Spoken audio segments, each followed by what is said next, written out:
तपाईहरुले एउटा सजिलो एउटा बिल कसरी बनाउनुहुन्छ म त देखाउन गइरहेको छु एउटा पसलको नाममा लेख्छु पसलको नाममा लेख्छु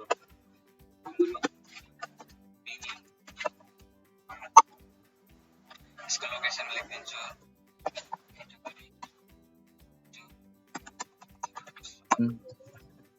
सरी चोक लेख्दै अब तपाईको आइटम्स के आइटम्स राख्नुहुन्छ यहाँ serial number serious number item अनि क्वान्टिटी कतिवटा क्वान्टिटी देन क्वान्टिटी रेट यति लेखे SN 1 2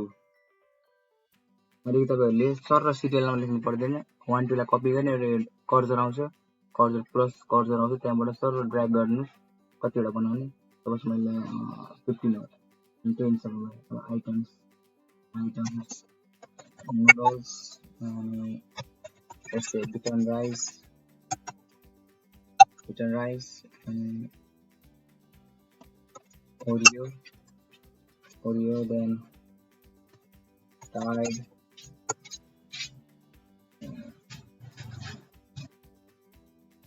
Life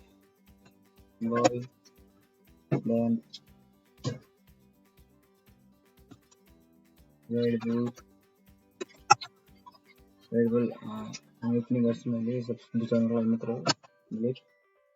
noodles quantity like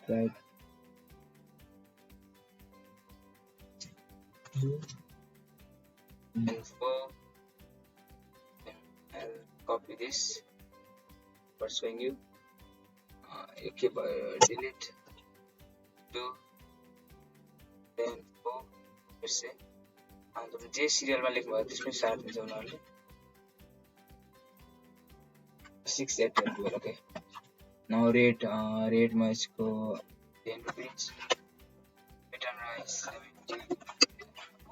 25 and Tide 180 Lifebuoy 35 Red Bull 210 amount total कसरी अमाउन्ट निकाल्ने त भन्नुहुन्छ भने equal to equal is quantity यो कुन सेलमा छ सो सेल जानु पर्यो त्यो सेल जानुपर्छ C6 मा छ C6 इन्टु अर्को सेल कुन छ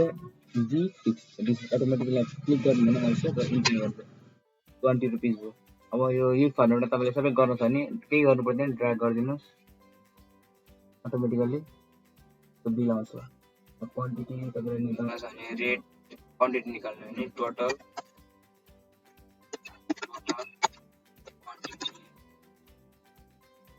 इक्वल टु र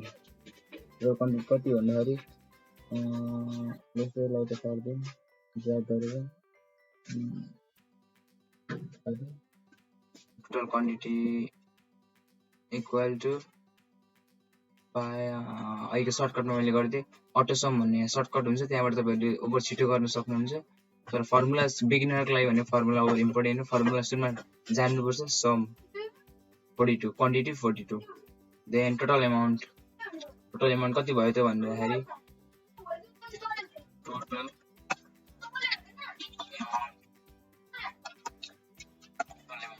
टोटल अमाउन्ट भन्दाखेरि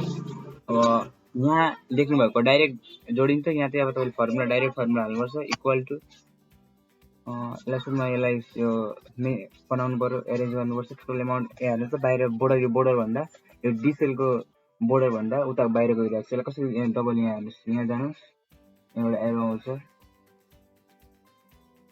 ओहो यति गर्दिनु आफै एरेन्ज हुन्छ त्यसै गरी अब म यो इक्वल टु लाई कार्ड्स अब यहाँ लेख्दाखेरि इक्वल टु लेख्नुपर्छ सम यो यहाँ भित्र यो फर्मुला हो यो फर्मुला चाहिँ डाइरेक्ट हुन्छ यो चाहिँ फर्मुला गर्नुपर्छ यो कुनमा छ भन्दाखेरि E6 पेज हो E6 to sorry E6 to E11 अब 80 4760 add भयो क्वान्टिटी यो कन्ट्रोलले मेरो सर्दै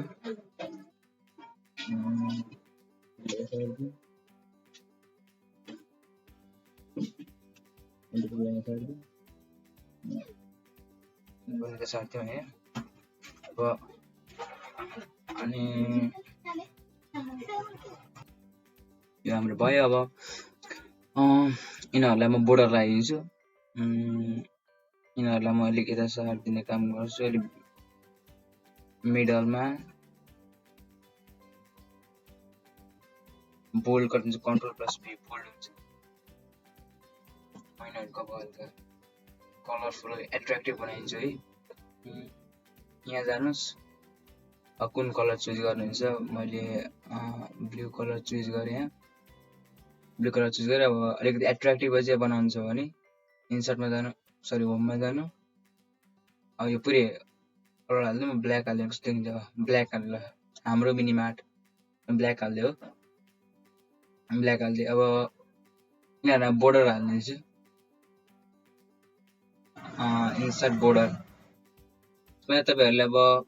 कुन बोर्डर हाल्ने त हुन्छ यसमा बोर्डरमा चाहिँ बोर्डर स्टाइल भन्दाखेरि यो बटम बोर्डर नो बोर्डर कसैमा चाहिँ लेखेको हुन्छ आउटसाइड सर र यहाँ चाहिँ इक्जाम्पल दिएको छ top border left border right border मलाई त्यहाँ अल बोर्डर चाहिएको ल अल बोर्डरमा क्लिक गरेँ ल यो देखियो अल बोर्डरमा सबैको यस्तो हुन्छ मिलेको हुन्छ रेन्ज मलाई यसमा चाहिँ म रुचाउँछु आउटसाइड बोर्डर यसमा चाहिँ यस्तो सबैतिर गरेको हुँदैन यस्तै outside border what is it I think you will outside thick bottom thick outside border yeah finally दियो यो आउटसाइड बोर्डर हो अब यहाँ लास्टमा लेखिदिन्छु थ्याङ्क्स फर भिजिटिङ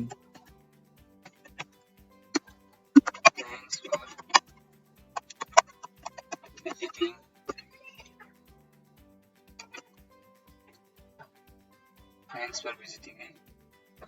अब यसलाई म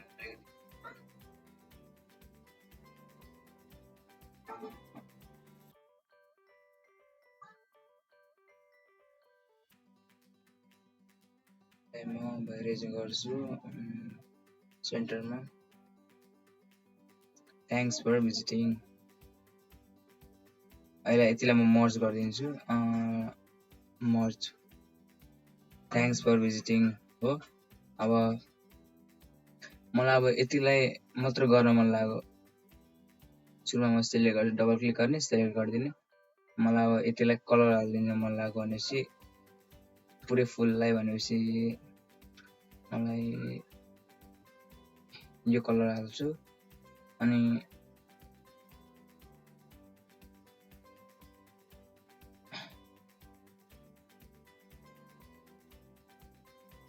अलिक attractive colour yellow best then यो फुल कलरमा चाहिँ black is best total quantity 42 अब सबै भयो थ्याङ्क्स फर भिजिटिङ म यसको size बढाइदिन्छु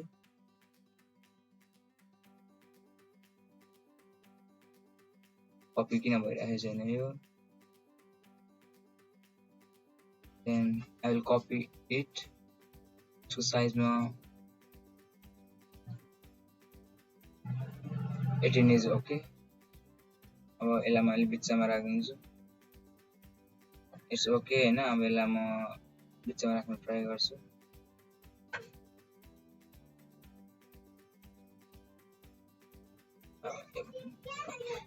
Control B. Thanks for visiting.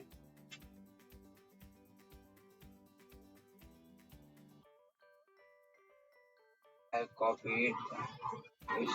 यो भइरहेको छैन यो तर अलि के भएर भएन यो मर्ज गरेर होला सायद यिनीहरू पनि अनि यसलाई कपी गर्नुस् यिनीहरूलाई चाहिँ म बिचमा सेन्टरमा राख्दा अलिकति सजिलो हुन्छ अलिक एट्र्याक्टिभ देखिन्छ भन्नु न सेन्टरमा राख्दाखेरि सेन्टरमा राख्दै अब यिनीहरूलाई कलर पनि हाल्न सक्नुहुन्छ यो चोइज हैन अनि यो कलर हाल्दा अलिक एट्र्याक्टिभ देखिन्छ हैन अब भित्रको कलर पनि तपाईहरुले चुज गरेर हाल्न सक्नुहुन्छ तर I think in my opinion black is best yeah black is best है अब म यसलाई पनि मिडलमा राखिदिन्छु, यिनीहरू कपी गर्छु, कपी गरेर यिनीहरूलाई सेन्टरमा अलाइन गरिदिन्छु। सो यो फाइनल्ली भएको छ। यो यतिको फर्दर जसले चाहिँ उनीहरूलाई एमएस एक्सेलबाट अलिकति आइडिया नभएको मान्छेहरूले यतिको चाहिँ बनाउन सक्नुहुन्छ। यो हेरेर भए पनि अब यसलाई प्रिन्ट गर्यो भने कस्तो फर्ममा निस्किन्छ त भनेर पनि हेर्न सकिन्छ। उसँग प्रिन्टर छ, उहाँहरू प्रिन्ट पनि गर्न सक्नुहुन्छ। प्रिन्ट गर्दाखेरि कस्तो फर्ममा हुन्छ अब देख्न सक्नुहुन्छ। यो त्यस्तो फर्ममा हुन्छ। हाम्रो मिनिमार्ट यस्तो फर्ममा हुन्छ। तपाईँहरूले यहाँ अप्सन छ ल्यान्डस्केप भन्ने, यस्तो टाइपले हुन्छ। अब पोर्ट्रेट गरेर भने अलिकति स्प्रेड हुन्छ।